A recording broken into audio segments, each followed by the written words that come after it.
안녕하세요. 이곳을 찾아와 주신 여러분들께 인사부터 올려봅니다. 저는 세상을 38년 살아온 여자로 최근에 뉴스에도 보도된 사건의 중심에 서게 되어서 황당함을 금치 못하고 이곳을 찾아와 사연을 올리게 되었습니다. 주변 친구들에게는 부끄러워서 말도 하지 못했고요. 수사가 이루어지고 있는 상황이라 특정이 되면 안 되어서 익명으로 사연을 올릴 수 있는 곳을 찾다가 여기까지 오게 되었네요. 모든 일이 다 지나고 나서 이야기를 하면 되지 않냐고 생각하실 분들도 있을지 모르겠지만 저는 정말 속이 답답해서 어디라도 털어놔야 제정신을 찾을 것 같았습니다. 아직도 그때 일을 생각하면 벌렁벌렁거리는 심장을 멈출 수가 없네요. 그 상황이 되어보신 분들은 아마 한 명도 없을 거라고 당당하게 자부합니다. 물론 사건의 내용이 제가 자랑스럽게 떠벌릴 만한 일은 아니기 때문에 이렇게 말을 해도 제 얼굴에 침 뱉는 일 아닌가 싶기도 하지만 말입니다. 결론적으로 사건이 어느 정도는 해결이 되어 가고 있는 중이고 저 또한 모든 진술을 마쳤기에 이렇게 여러분들께 제 이야기를 소개할 수 있게 된 것입니다. 세세한 내용까지는 깊게 말씀드릴 수 없음을 양해 부탁드리며 털어놓지 않으면 화병이 될 것 같은 제 이야기를 시작해 보도록 하겠습니다. 상상도 못하실 이야기 끝까지 들어주시면 제가 평생 감사 인사 올리면서 살아볼게요. 저는 어릴 때부터 저희 집이 찢어지게 가난하구나 하는 생각을 하면서 살아왔습니다. 그럴 만한 이유가 당연히 있었는데요. 아버지께서 어마어마한 구두쇠였기 때문이었습니다. 아버지는 밖에 버려진 재활용 쓰레기장을 뒤지면서 이상한 낡은 것들을 많이 가지고 오셨었어요. 예를 들면 고장난 선풍기를 주워와서 고쳐서 쓰면 된다고 하시질 않나, 서랍이 빠져버린 TV장을 낑낑거리며 들고 들어오셔서는 거실 한복판에 떡하니 두시질 않나, 서랍 빠진 걸 꼭 써야겠냐고 잔소리를 하면 어디서 이상한 나무판을 덧대어 가려놓으셨습니다. 재활용 수거센터에서 공짜 쇼핑을 하는 게 인생의 낙이자 유일한 취미이기도 했고 저희 집안은 뭐 말할 것도 없이 점점 난장판이 되었습니다. 어머니께서는 맨날 속이 터져라 화를 내셨고 그런 어머니에게 아버지는 아낄 줄 모른다며 침을 튀기시면서 오히려 큰 소리를 치셨습니다. 당연히 저는 그런 아버지보단 어머니 편에 서 있곤 했지만 아버지가 가장이신데 누가 토를 달겠습니까? 한 번은 어머니께서 아버지의 버릇을 고쳐놓겠다고 단단히 벼르셨죠. 아버지께서 주워오신 고물들을 죄다 찾을 수 없는 곳에다가 버리고 오신 것입니다. 와, 그 낡아빠진 가구들이 사라지고 나니까 집이 그렇게 넓고 깨끗해질 수가 없더라고요. 어머니의 결단력에 저는 당연히 박수를 보냈습니다. 집에 돌아와 휑해진 거실을 보시면서 아버지께서 화를 그렇게 내실 줄 모르고 말이죠. 집안에서 아무것도 하지 않는 여편네들이 돈을 쓸 줄만 알지 아낄 줄 모른다고 저와 어머니를 붙잡고 2시간 동안 열변을 토해내시는데 진짜 귀에서 피가 나는 줄 알았습니다. 그렇게 아끼고 아끼는데 돈을 못 모으면 그건 나름대로 이상한 일 아니겠습니까? 덕분에 아버지는 재산을 좀 모으시긴 하셨습니다. 근데 재산이 있으면 뭐 하나요? 돈을 쓰질 않는데. 가족들은 전부 구질구질하게 사는 이 꼴이 진절머리 나게 싫다고 입을 모아 이야기를 했습니다. 돈을 싸들고 무덤에 파묻힐 거냐고 어머니께서 세게 이야기를 하시며 돈 좀 쓰자고 졸라대도 전문직 직종에서 정년을 보낸 우리 아버지는 전혀 동하지 않으셨습니다. 돈이 많긴 했지만 쓸 줄 모르는 아버지. 심지어 아버지 통장에 얼마나 들어있는지 아는 사람이 아무도 없었습니다. 어머니께서는 그런 아버지가 너무 째째하다면서 이혼을 하고 싶다고 노래를 부르실 정도였습니다. 진짜 하루는 저희의 낭비벽을 고치시겠다고 하시는 겁니다. 물론 저희가 낭비를 한 적은 단 한 번도 없었지만요. 아무튼 보릿고개 시절 마냥 조그만 조기 한 마리에 내 가족이 전부 밥 한 공기를 해치워야 했던 적도 있답니다. 이게 지금 시대의 말이나 되는 소리인가요? 아무리 생각해봐도 6.25 전쟁 시절에도 이런 짓을 안 했을 것 같다고 온 가족이 혀를 내둘렀습니다. 도대체 무엇을 위해 아껴야 하는지도 모르고 옷 한 벌 사 입을 때도 왜 사야 하는지, 왜 옷이 없는지, 가격이 얼마인지 꼼꼼하게 따져가면서 돈을 써야 했습니다. 당연히 용돈을 받으면 그 돈을 어디서 사용했는지 용돈 기입장을 상세하게 적어야 했고요. 매달 용돈을 받는 날이 되면 그 기입장을 검사하셨습니다. 그러니까 당연히 어릴 때부터 저는 우리 집이 찢어지게 가난한 집이구나, 절대로 집에다가 손을 벌리면 안 되는구나 하고 생각을 했을 정도였습니다.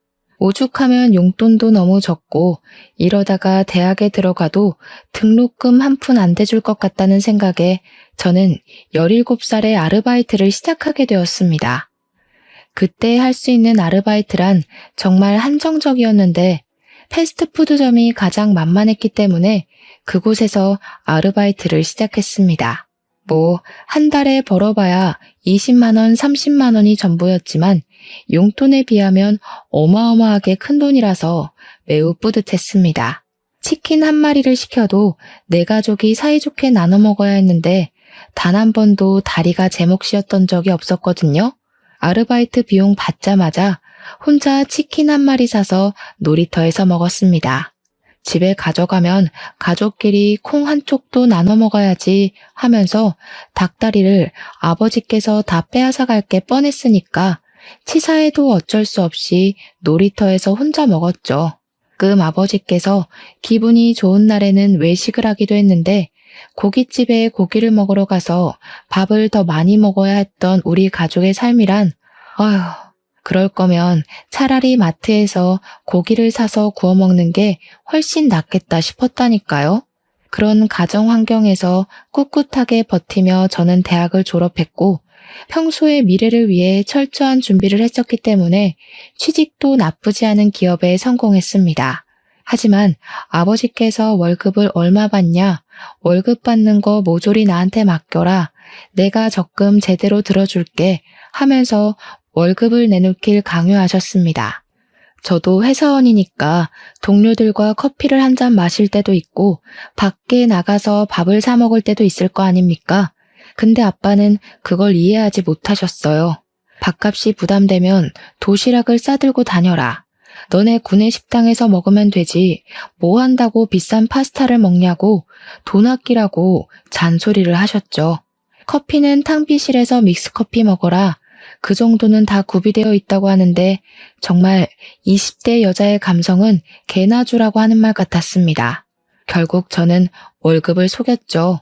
한 달에 220만 원 받으면서 일을 했는데 180만 원 번다고 철저하게 속였습니다. 40만 원은 저를 위한 사치비용으로 생각하고 일부러 빼고 말을 했습니다. 180만 원 중 아버지는 매달 100만 원을 적금을 붓겠다고 가져가셨고 저는 80만 원에 숨겨둔 40만 원을 포함해서 한 달을 생활했습니다. 물론 아버지께서 매달 가져가신 100만 원을 본인이 사용하신 적은 단 한 번도 없었습니다. 진짜로 제 이름으로 적금을 만들어 주셨거든요. 제가 넣겠다고 하니까 건너뛰고 까먹고 할까봐 본인이 스스로 챙겨야지 마음이 편할 것 같다면서 반전 없이 아버지께서 돈을 모아주셨습니다. 저도 사람인지라 돈이 쌓이는 걸 보면 기쁘기는 한데 저도 직장인이니까 차도 사고 싶고 옷도 사고 싶고 명품백도 사고 싶지 않겠습니까? 친구들은 하나씩 다 있었거든요. 제가 가진 돈으로는 그런 비싼 걸 살 수 없어서 경제적으로 무척이나 검소하게 살게 되었습니다. 물론 타의로 말입니다. 저는 삶의 재미를 잃어버린 것 같았고 지쳐버렸습니다. 제 나이 30살에 모으게 된 돈이 무려 6천만 원이나 되었지만 제 마음의 풍족함과는 거리가 멀었다고나 할까요? 그래서 사람들이 저에게 이상형이 어떻게 되냐고 물어보면 공공연하게 제 이상형은 돈 많은 남자라고 대놓고 이야기를 했습니다. 제가 아무래도 쓸 수 있는 돈이 한정적이다 보니까 자연스럽게 투자 쪽에 관심을 가지게 되었습니다. 동기들 보니까 한 달에 2, 30만 원 정도 되는 돈으로 주식도 하고 투자를 하면서 점심값 정도는 버는 것 같길래 저도 동기들에게 이것저것 물어봐서 투자를 시작했습니다. 하지만 공부를 해야 할 것도 너무 많았고 알아야 할 용어들도 장난 아니게 많더라고요. 누가 옆에서 쉽게 설명을 해주면 좋을 텐데 그럴 사람이 없었습니다. 제가 머리를 싸매고 고민을 하고 있자 동기 친구 한 명이 저에게 투자에 관심이 많냐고 하면서 투자회 같은 곳에 같이 가볼 생각이 있냐고 하더라고요. TV 드라마에서 보면 투자 설명회 같은 곳은 대부분 사기꾼들이 등쳐먹으라고 많이 하는 느낌이랄까요? 그래서 내키지 않았습니다. 제가 동기에게 거기 가서 뭐 하냐고 투자할 돈도 없다고 슬쩍 이야기를 했더니 동기가 저에게 아무것도 모르는 바보라고 하더라고요. 적은 돈을 가지고도 그런 정보를 자꾸 들어보고 투자를 해야 나중에 큰 돈을 굴리기도 쉬운 법이라고 말입니다. 어차피 투자를 하고 말고는 제 자유의지니까 경험이나 한번 쌓는 셈 치고 같이 가자고 조르는 게 아니겠습니까? 듣다 보니 맞는 말 같기도 하고요. 제가 고민을 하는 게 느껴진 건지 저에게 같이 가주면 술 한 잔 쏘겠다고 쐐기를 받길래 오케이 콜 외치고는 퇴근 후에 투자 설명회를 찾아가게 되었습니다. 투자 설명회를 듣는데 솔직한 저의 심경으로는 정말 재미가 없을 거라고 예상하고 휴대폰 게임이나 해야지 싶었거든요. 근데 아니더라고요. 생각보다 너무 유용한 정보들도 많았고 저도 투자 초보로서 공감이 가는 내용이 엄청난 거예요. 동기보다 제가 더 신나서 열정적으로 강의를 들었습니다. 정보는 많으면 많을수록 좋다는 말에 하나하나 귀담아 듣고는 저만의 투자를 시작해야겠다고 다짐까지 하게 되었습니다. 이후에는 동기가 술을 사주겠다고 했으니까 자리를 옮겨서 술을 한잔하러 갔는데 동기가 갑자기 저에게 다른 사람 한 명 더 합석을 해도 괜찮겠냐고 물어보더라고요. 제가 원래 낯가림이 별로 없는 성격이기도 하고 제일 좋아하는 게 처음 보는 사람 만나는 거거든요. 그래서 흔쾌히 괜찮다고 어떤 사람이냐고 물어보니까 동기가 말하기를 자기가 속해 있는 투자 전문 동호회 같은 게 있는데 거기서 네임드인 사람이라는 겁니다. 자주 만나기 어려운 사람이고 정보도 무척이나 많은 사람이고 투자로 번 돈이 어마어마한 사람이라면서 이렇게 만나는 게 흔한 일은 아니라고 신나서 말을 하더라고요. 마침 이 사람도 오늘 투자 설명회에 참석을 했다고 하길래 자기도 설명회 왔다가 한잔하고 있다고 했더니 오겠다고 했다는 거예요. 저는 알겠다고 대꾸를 하고 한참 또 마시고 있었죠. 누가 입구에서부터 걸어오는데 동기가 반갑게 일어서서 손을 흔들더라고요. 자연스럽게 저도 그쪽으로 시선이 가게 됐어요. 그런데 글쎄 웬 남자가 들어오는데 너무 훤칠하고 잘생긴 게 아니겠습니까? 저는 순간 시선을 떼지 못했습니다. 핏이 딱 맞는 양복을 입고 온 것도 깔끔했고 눈이 가서 멈추게 되는 남자였거든요. 넋을 놓고 보고 있었죠. 동기가 반갑게 그분과 인사를 하고 저는 서둘러 달아오른 얼굴을 매만지면서 그분께 인사를 드렸습니다. 웃으면서 저에게 처음 뵙겠습니다 하는데 목소리까지 중저음에 와 진짜 이런 남자를 어디 가서 만나나 했더니 이런 데서 만나네 싶었죠. 나이 30에 처음으로 느낀 심장의 두근거림은 너무나도 생소하고 마주 앉은 자리에 있는 그분에게 들릴까 걱정이 될 지경이었습니다. 인사를 하고 난 뒤 저와는 별 이야기를 나눌 것이 없으니 같이 술을 마시면서 투자 설명회에 관한 이야기를 나누고 재테크 이야기도 나눴습니다. 자산 불리는 법이 정해져 있는 게 아니지만 그분 입에서 나오는 이야기는 전부 맞는 말처럼 느껴지더라고요. 대화를 나누다 보면 대충 이 사람이 어떤 환경에서 자라왔는지 감이 오지 않겠습니까? 사랑을 받고 자라는지 집이 부족한 건 아닌지 하는 것들이요. 슬쩍 이야기를 엿듣다 보니까 집이 좀 잘 사는 편인 건지 아니면 개인적인 능력이 출중한 건지 투자 비용 이야기가 막 억대로 올라가더라고요. 분명 제 동기도 저처럼 월급쟁이니까 버는 돈이 뻔하니 그 투자 비용은 아마 오늘 오신 그 남자분의 기초 비용이 아닐까 하는 생각이 들었습니다. 동기에게 열변을 토하시면서 투자를 제대로 하려면 기초 자금이 튼튼해야 한다고, 물론 재미삼아서 몇십만 원씩 하는 거야 말리지 않겠다 이야기를 하셨습니다. 제대로 돈의 맛을 보고 싶으면 기반을 잘 잡아야 한다고 이야기를 하는데 그제야 머리부터 발끝까지 쭉 훑어보았습니다. 입고 있는 정장도 명품 같아 보이고 시계도 번쩍번쩍한 것이 엄청 고가의 제품으로 보였습니다. 더군다나 제가 명품을 잘 모른다고 해도 로고는 다 알지 않겠습니까? 가지고 있는 모든 아이템에 명품 로고들이 콕콕 박혀 있는데 저걸 다 합치면 진짜 억 단위로 나오는 거 아닌가 싶더라고요. 그날은 간간히 그분과 대화를 나누긴 했지만 대부분 동기와 투자 관한 이야기를 했기 때문에 저는 술이나 열심히 퍼마시고 집으로 돌아왔습니다. 다음날 회사에 출근하니까 그 동기가 저에게 슬쩍 다가와서는 그 형 멋지지 않냐고 은근슬쩍 저를 떠보더라고요. 그 형이 우리 동아리 내에서는 끝내주는 인기남이거든. 내가 슬쩍 보니까 집안도 금수저 집안인 것 같더라. 어제 옷, 가방, 시계 다 봤지?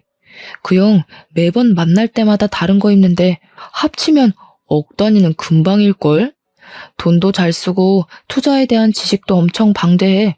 어제 이야기하다가 또 한 번 놀랐잖아. 와, 그러니까 억 단위 투자금을 가지고 주식을 하는데도 손해본다는 말이 하나도 없지. 진짜 괜찮은 형인데. 그 형, 남자가 보기에도 기가 막힌 형이란 말이지. 아니, 괜찮은 사람이면 뭐해? 동기사랑 나라사랑 모르냐? 소개라도 시켜주던가. 나한테 소개해줄 것도 아니면서 자꾸 바람만 넣지 말고. 그랬더니 그 동기가 옳다구나 싶었는지 저에게 그 형이 자꾸 저를 힐끔힐끔 쳐다보기도 했고 자기가 집에 가는 길에 은근히 떠봤는데 관심을 보이더라는 겁니다. 제가 뭐 회사에서 인기도 많고 되게 밝은 성격을 가지고 있고 하면서 그 형에게 제 이야기를 했더니 번호 좀 알려줄 수 있냐고 물어봤대요. 글쎄. 저는 당연히 내심 기분이 좋았죠. 그렇게 멋진 사람이 먼저 제 번호를 물어봤다고 하는데 싫을 사람이 어디 있겠습니까? 동기가 그러더라고요. 제가 번호를 줘도 된다고 하면 제 번호를 그분에게 전달하겠다고요. 이게 웬 떡이냐 싶어서 당장 전해주라고 말을 했습니다. 동기가 휴대폰을 몇 번 만지더니 저한테 번호 전달해줬다고 잘해보라고 하더라고요. 나중에 잘 되면 술 한 잔 크게 한턱 쏘라고 하는데 술만 쏘겠습니까? 결혼하면 내가 명품백이라도 하나 안겨주겠다고 설레발을 쳤습니다. 그런데 이분도 상당히 직진을 하시는 스타일인지 뭔지 제 번호를 줬다고 말한 지 30분도 되지 않아서 문자로 근무 시간이냐고 슬쩍 말을 붙이시더라고요.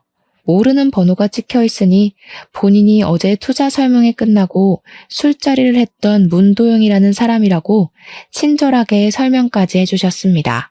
이름을 알고 있어도 서로 통성명을 하는 게 예의라고 생각해서 저도 인사와 함께 김민지라고 말을 했습니다. 갑자기 연락을 해서 놀라진 않았냐며 어제 대화를 하고 나서 계속 제가 잔상에 남더래요. 괜찮은 여성분이라는 생각이 자꾸 들어서 제 동기를 졸랐다고 하더라고요. 민망스럽지 않은 분위기로 이끌며 대화를 이어가는데 근무 시간인 것도 까먹고 계속 휴대폰만 붙잡고 있었습니다. 부담스럽지 않게 말을 이어가는 솜씨가 정말 고급지더라고요. 제가 갑자기 회의를 들어가게 되어 연락을 장시간 못할 때도 직장인의 비애를 잘 알고 있다며 이해해 주셨고요.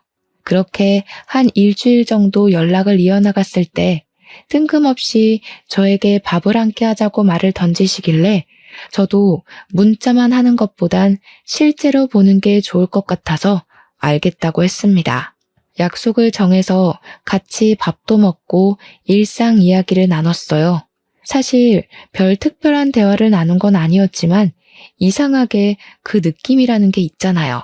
아, 이 사람 참 따뜻한 사람이다 하는 걸 느낄 수 있었고, 그 뒤로 영화도 보고 뮤지컬도 보고 전시회도 보면서 성인 남녀가 즐길 수 있는 건전한 데이트를 즐겼습니다. 매번 도영 씨가 저에게 뭘 하자고 권하곤 했는데 하루는 우연히 얻은 뮤지컬 티켓을 어찌할까 고민을 하다가 도영 씨에게 같이 보러 가자고 연락을 했습니다. 그러니까 너무 좋다고 이야기를 하시면서 제가 먼저 데이트 신청을 한 건 처음이라 감동적이라고 오버를 하시더라고요. 드디어 자기한테 마음이 열린 거라고 생각을 해도 되겠냐고 저에게 물어보시더라고요. 저도 나름 저돌적으로 직진을 하는 편이긴 한데 도영 씨도 숨김없이 드러내는 사람인 것 같았습니다. 썸을 탄답시고 서로 이것 찔러보고 저것 찔러보고 답답하게 구는 게 아니라 훨씬 편하고 잘 맞는 듯한 느낌이 들었습니다. 도영 씨랑 저랑은 그렇게 서로의 마음을 확인하고 연애를 하게 되었습니다. 제 이상형을 항상 공공연하게 돈 많은 남자라고 말하고 다닌다고 하지 않았겠습니까? 도영 씨는 정확하게 제 이상형에 부합하는 사람이었습니다. 사실 저도 오랜 시간 아버지에게 검소해야 한다는 이야기를 하도 들어서 저도 모르는 습관처럼 절약이 몸에 배어 있었거든요.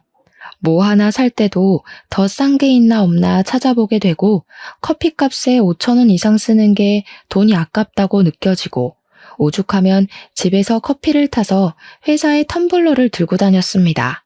근데 도영 씨는 정말 그런 제가 민망할 정도로 돈을 아주 펑펑 쓰더라고요. 약간 가격이라는 걸 애초에 보지 않는 사람처럼 말입니다. 제가 한 번은 짠순이 기질이 발동해서 도영 씨에게 그렇게 돈을 쓰면 카드값이 장난 아니게 나오지 않냐고 조심스럽게 물어보았습니다. 그러니까 도영 씨는 제가 귀엽다는 듯이 볼을 한번 꼬집고는 쓸만하니까 쓰는 거라고 걱정하지 말라고 달콤하게 이야기를 해주더라고요.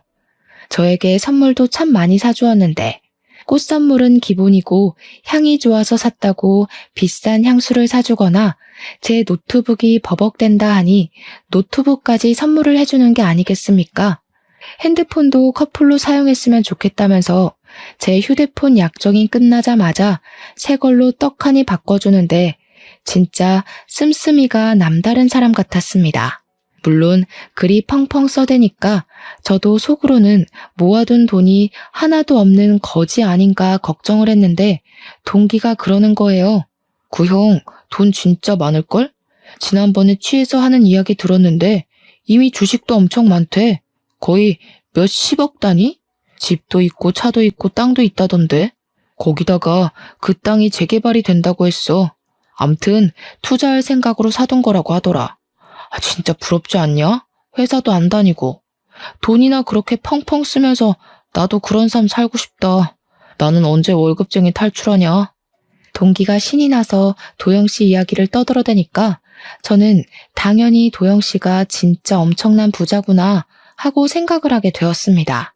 거기다가 저에게 주는 선물이 그냥 연인 사이로 주고받기에 가볍지 않은 선물들이 꽤 많았으니까요.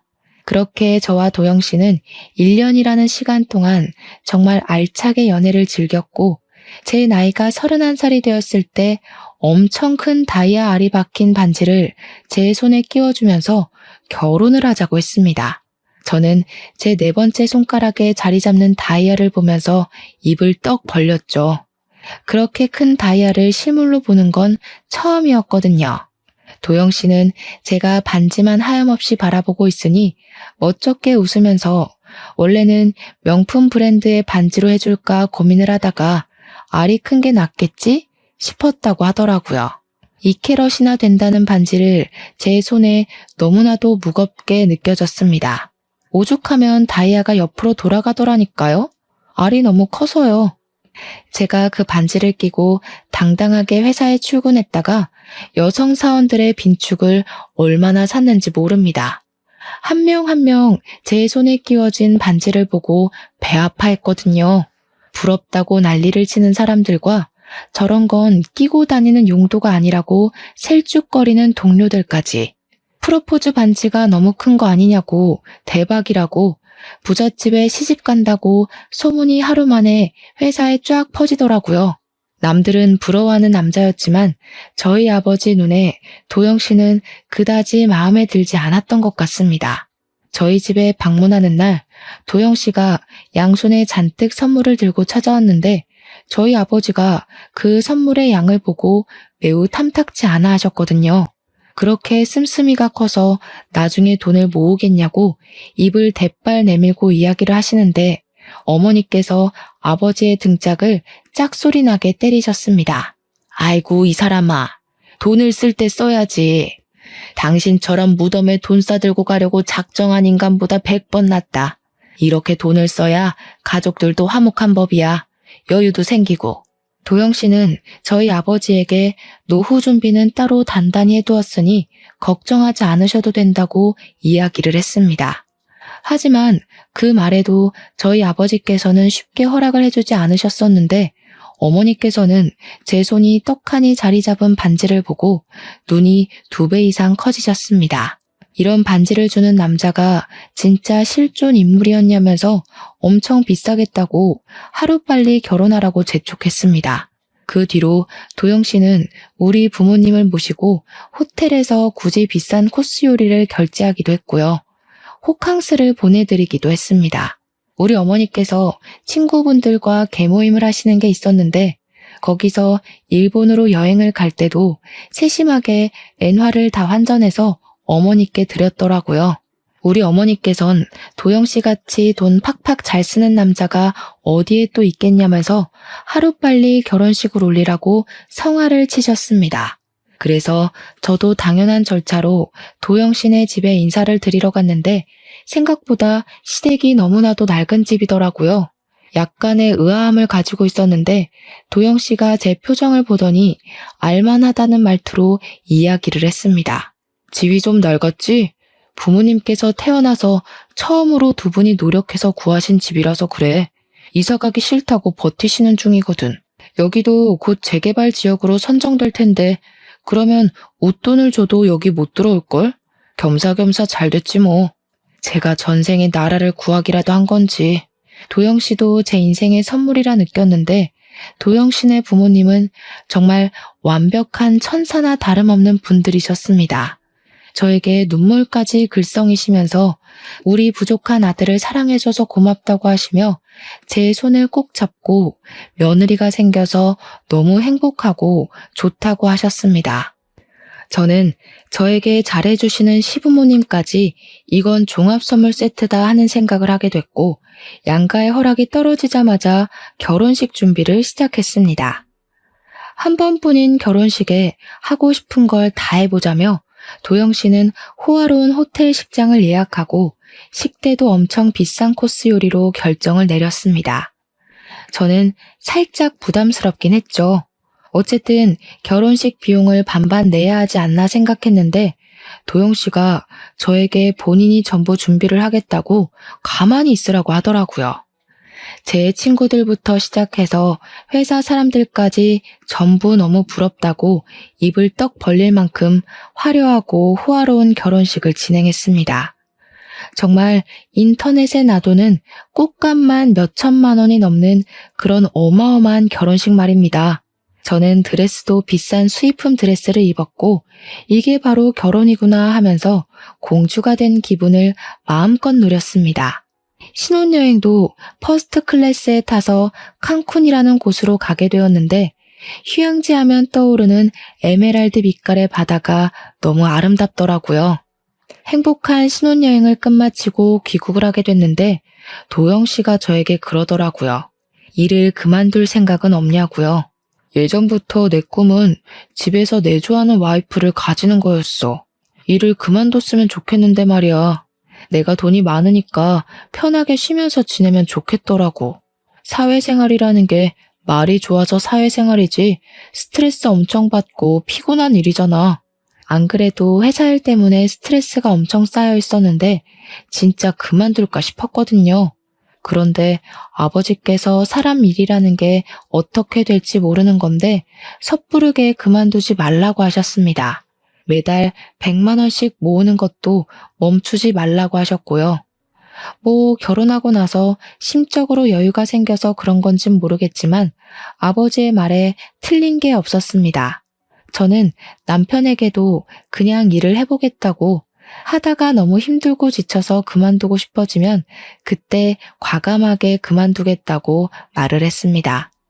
남편은 저에게 고개를 끄덕였고 본격적인 결혼 생활을 하면서 남편이 정확하게 무슨 일을 하는지는 몰랐어요. 저는 그냥 무척 바쁜 사람이라는 것을 알게 되었습니다. 휴대폰도 제가 몰랐는데 4-5개를 가지고 있었고 두어 달에 한두 번씩 해외로 출장을 가는 일이 발생하더라고요. 사업을 하는 건가 싶었는데 그 비슷하게 투자를 하는 거라고 둘러대었습니다. 그런데 한 가지 의문이 생기긴 했습니다.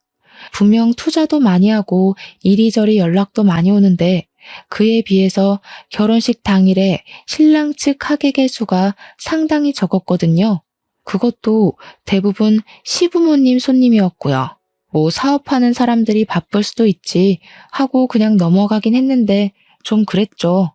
도영 씨 인간관계가 별로인가 싶었고요. 결혼을 한 이후 도영 씨에게서 생활비를 받고 있었는데 정해진 금액을 주는 것이 아니라 제가 돈이 필요하다고 할 때마다 한 번씩 큰 돈을 송금해 주었습니다. 덕분에 아쉬운 소리를 안 해도 되고 신혼살림 하는 데엔 아무런 문제도 제약도 없었습니다. 집은 도영 씨가 혼자 살고 있던 강남의 으리으리한 오피스텔에서 시작을 하게 되었고 가전도 이미 도영 씨가 준비를 다 해놨었기 때문에 저는 정말 몸만 쏙 들어가서 살았습니다.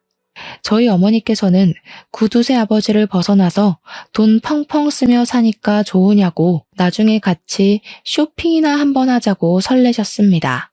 저랑 도영 씨를 연결해준 동기 또한 가방 사준다더니 입 씻는 거냐고 핀잔을 주길래 같이 백화점에 나가서 제가 명품 서류 가방 하나를 사주었습니다. 도영 씨도 저에게 잘했다고 칭찬을 해주었고요. 그렇게 누구보다 행복한 신혼생활을 하고 있던 어느 날이었습니다. 진짜 그날을 생각하면 아직도 심장이 막 벌렁벌렁 뛰고요. 한순간에 물거품이 되어버린 인어공주가 된 기분이었다고나 할까요? 그날은 남편이 일이 있다며 일찍부터 나갔고 저는 연차를 내고 집에서 남편에게 줄 요리를 하면서 시간을 보내고 있었습니다. 분명 저녁 때가 되어야 집에 올 거라고 했던 남편이 대낮부터 배를 엄청 눌러대는 거예요. 결혼한 지 막 1년 정도 넘었을 때였는데 배를 눌러대는 것이 심상치가 않아서 누구냐고 물어봤습니다. 그러자 밖에 있는 사람이 경찰입니다. 문 열어주세요. 하는 게 아니겠습니까? 저는 너무 놀라서 문을 아주 조금만 열고 경찰이 여길 왜 찾아오냐고 물어봤는데요.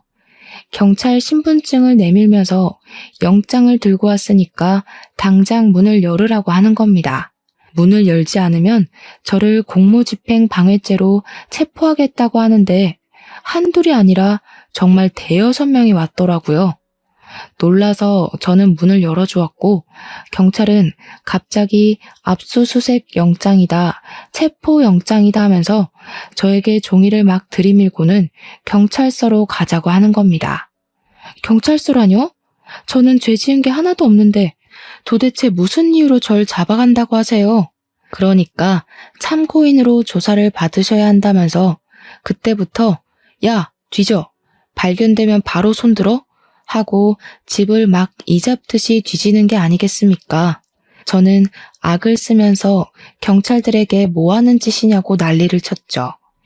이게 무슨 자다가 봉창 두들기는 소리냐고요. 지금 뭐 하시는 거예요? 제 집에서 누구 허락 받고 오셔서 이러는 건데요. 아니, 영장 있으면 다예요? 이거 어떻게 치워요? 나가주세요. 저희는 적법한 절차를 통해서 영장 받아왔고요. 수색할 의무가 있습니다. 어차피 참고인 조사 받으셔야 하니까 얌전히 계세요. 저는 점점 난리통이 되어가는 집안을 보며 다 포기하고 거실 소파에 앉아 있었습니다.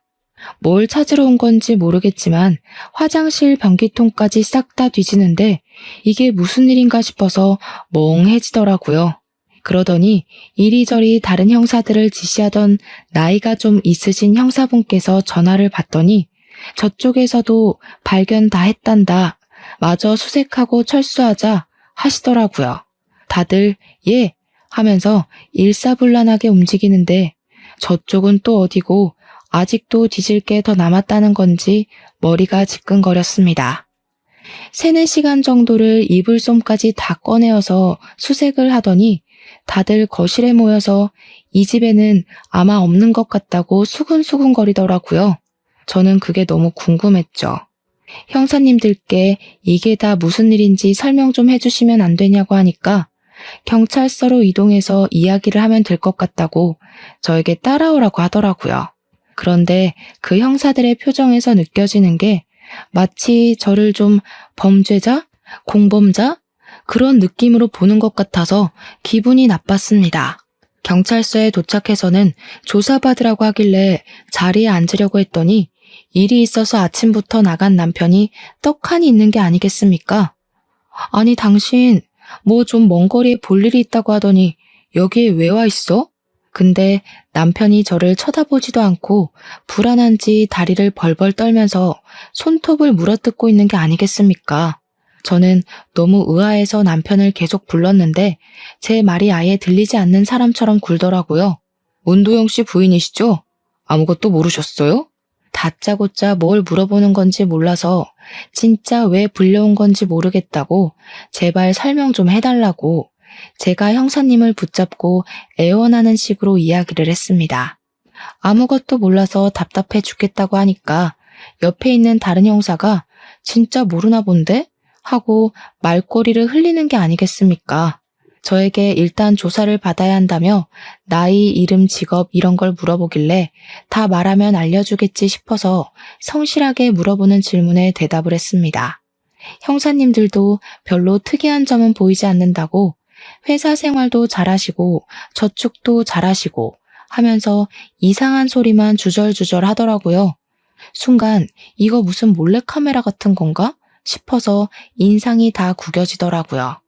별 특이사항도 없는데 왜 저런 놈이랑 결혼을 하셨어요? 네?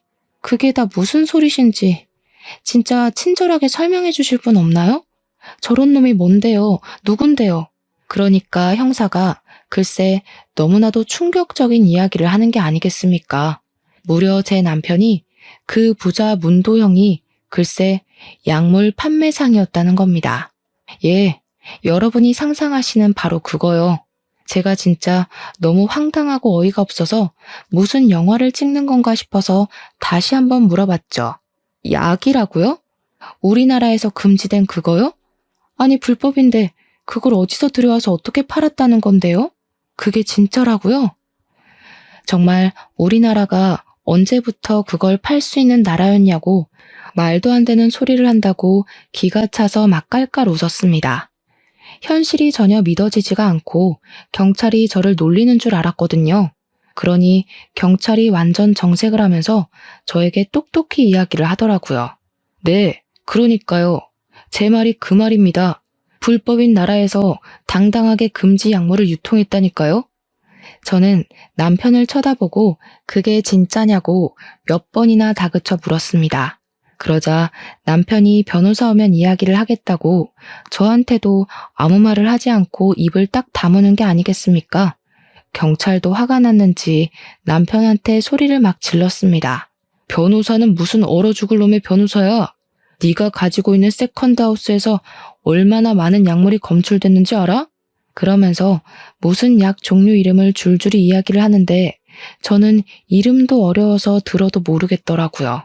저는 진짜 뒤통수를 맞아도 너무 세게 맞은 탓에 어이가 없어서 벙쪄 있었고 경찰은 그런 저를 보고 딱히 연관된 점을 찾을 수는 없지만 정확하게 수사를 해야 한다고 하더라고요. 수사가 처리될 때까지 구치소에 들어가게 될지도 모른다고 하는데 순간 와, 부모님께는 어떻게 이야기하지? 회사에는 뭐라고 하지? 어지러질했습니다. 저는 죄가 없는데도 구치소에 들어가야 하나요? 일단 최대한 불구속 기소로 처리를 하긴 할 건데 가족으로 엮여 있는지라 보통 이런 범죄는 아주 중죄라서 구속이 되거든요. 같이 사는 동거인도 물론이고요. 저는 너무 억울해서 그 자리에서 엉엉 눈물을 쏟아냈습니다. 알고 보니까 남편이 국내에서 정말 알아주는 약물 유통계의 큰손이었던 것이었습니다. 그래서 돈이 억소리가 나게 많았던 것이고 집도 여러 채고 돈도 물 쓰듯이 썼던 것이었습니다. 이쯤에서 슬슬 시부모는 이걸 알았냐 몰랐냐 그 사실이 궁금하시죠? 예, 시부모님도 전혀 모르고 계셨답니다. 남편이 맨날 술이나 처먹고 놀고 먹던 놈이었는데 어느 날 갑자기 해외에 한번 다녀오더니 점점 돈 씀씀이가 커지고 사업을 한답시고 돈을 막 가져다 주더래요. 별다른 직장도 없던 게 사업이 잘 된다면서 투자하니 어쩌니 하면서 땅도 사고 차도 사고 집도 여러 채 사고 해서 그냥 찜찜했지만 지 밥벌이 하나보다 했대요. 대신에 남편이 집에 돈을 가져다 주는 게 영 수상하고 불법적인 일을 하는 건 아닐까 걱정이 되어서 남편한테 돈을 한 푼도 받아본 적은 없다고 하시더라고요. 결국 3개월이라는 시간 동안 저와 시부모님은 불구속 기소 상태로 계속 경찰서를 오가면서 약물 반응 검사도 하고 수사를 받아야만 했습니다. 다행히도 무혐의가 나와서 저희들은 풀려나게 되었지만 남편은 무려 징역 40년형을 받게 되었습니다. 남편이 유통을 한 약물의 양이 어마어마했고 해외에 거점을 두고 국내로 밀반입을 했던 점까지 모두 괘씸죄가 추가되었습니다. 진짜 교묘하게 항구에서 무슨 컨테이너를 교체하는 방법으로 밀수를 했다고 하는데 수사 기밀이라고 정확하게 알려주지는 않더라고요. 저는 계속 경찰서에서 출석을 요구할 때마다 와야 했기에 회사도 그만두게 되었고 저희 집에서는 당연히 난리가 나셨죠. 저희 부모님 두 분 다 믿는 도끼에 발등을 찍혔다고 개거품을 무셨거든요. 오죽하면 뉴스에서도 대대적으로 보도가 되었으니 얼굴은 다 팔렸죠 뭐. 하지만 사건은 여기서 끝나지 않았습니다. 저는 남편의 선고가 내려지자마자 이혼 소송을 시작했고 남편의 죄질이 너무나도 나쁘고 아이가 없었던 덕에 이혼은 빠르게 진행이 될 수 있었습니다. 시부모님께 찾아가 죄송하지만 저도 정리를 해야 하지 않겠냐. 그 사람을 품고 살 자신 없다고 인사를 드린 뒤 이혼을 결정했다고 말씀을 드렸습니다. 그리고 조용히 인연을 끊고 지냈는데 한 3개월쯤 지나서 뜬금없이 병원에서 연락이 온 게 아니겠습니까? 저희 시부모님께서 사고를 당했다는 연락이었습니다. 남편을 보러 교도소에 면회를 갔다 오는 길에 덤프트럭이 졸음운전을 했고 하필이면 저희 시부모님의 차를 정면으로 들이박은 겁니다. 시부는 그 자리에서 즉사했고 시모는 크게 다쳐서 사경을 헤매고 있다며 저에게 연락이 온 것입니다. 제가 가족 연락처에 저장이 되어 있었다고 하더라고요. 모른 척 할 수 없어서 부모님께 말씀을 드리고 병원을 찾아갔는데 시모는 의식이 돌아오지 않은 상태였기에 제가 시부 장례식을 치러야 했습니다. 전 남편이 그런 일을 겪은 놈이라 그런지 장례식장이 무척이나 휑하더라고요. 시모는 일주일 만에 의식을 되찾았고 시부의 장례가 끝났다는 이야기에 오열을 하셨습니다. 그런데 병원에서 아주 말도 안 되는 이야기를 하더라고요. 시모 뇌에 암이 있다는 것입니다. 진행 속도도 빠르고 이번에 사고를 당하면서 조직이 크게 손상을 입었다고요. 지금은 정신이 멀쩡해 보여도 곧 치매기가 올 수 있고 뇌출혈 또한 발생할 수 있기에 아주 조심해야 한다고 길어야 3개월 정도 살 수 있을 테니 빨리 주변 정리를 하라고요. 시부가 사고로 죽었기에 보험금을 시모가 수령하게 되었는데 변호사를 불러달라고 하셔서 불러드렸더니 유언장을 쓰고 싶다고 하시면서 저에게 본인 재산 전부를 주고 싶다고 하셨습니다. 저는 부담스럽다고 거절을 했으나 범죄자 아들에게 주고 싶지 않다면서 부담이 되면 사회에 기부를 하라고 하시더라고요. 결국 유언장을 쓰고 한 달 만에 시모에게 뇌출혈이 오면서 쓰러지셨고 그 뒤로 세상을 등지게 되셨습니다. 저는 재산을 받은 뒤 전부 현금화를 했더니 단위의 돈이 생기더라고요. 어떻게 할까 고민을 하다가 약물에 중독되어 고통을 받는 사람들을 위해 치료센터에 기부를 하기로 결정했습니다. 5억이 넘는 돈을 기부하니 언론에서 저를 취재하고 싶다고 했지만 당연히 저는 거절했습니다. 나중에 전 남편이 어찌 알았는지 저에게 영치금을 달라고 편지를 보냈더라고요. 그 편지를 받자마자 아버지께서 이 집에서 사는 게 위험한 것 같다며 평생 모은 돈을 싹싹 긁어서 보안이 철저한 신축 아파트를 매매하셨습니다. 어머니는 아버지의 결정에 무척이나 환호하셨습니다. 그렇게 몇 년의 세월이 더 지난 지금 제 나이가 38살인데 결혼 생각은커녕 조용히 다른 회사에 취직해서 살고 있습니다. 아직 전 남편과 연루된 다른 사건이 남아있다고 하더라고요. 모쪼록 나쁜 놈들 모두 잡혀서 깨끗하고 불법 없는 대한민국이 되었으면 합니다. 아무튼 이렇게 제 사연은 끝입니다.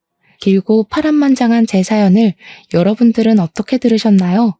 저는 이번 일을 통해서 장꾀를 부려 돈을 벌려다가 언젠간 꼬리가 밟힌다는 교훈을 얻게 되었습니다. 여러분들도 늘 합법적인 선에서 돈을 버시고 행복하게 사셨으면 좋겠습니다. 들어주셔서 감사합니다.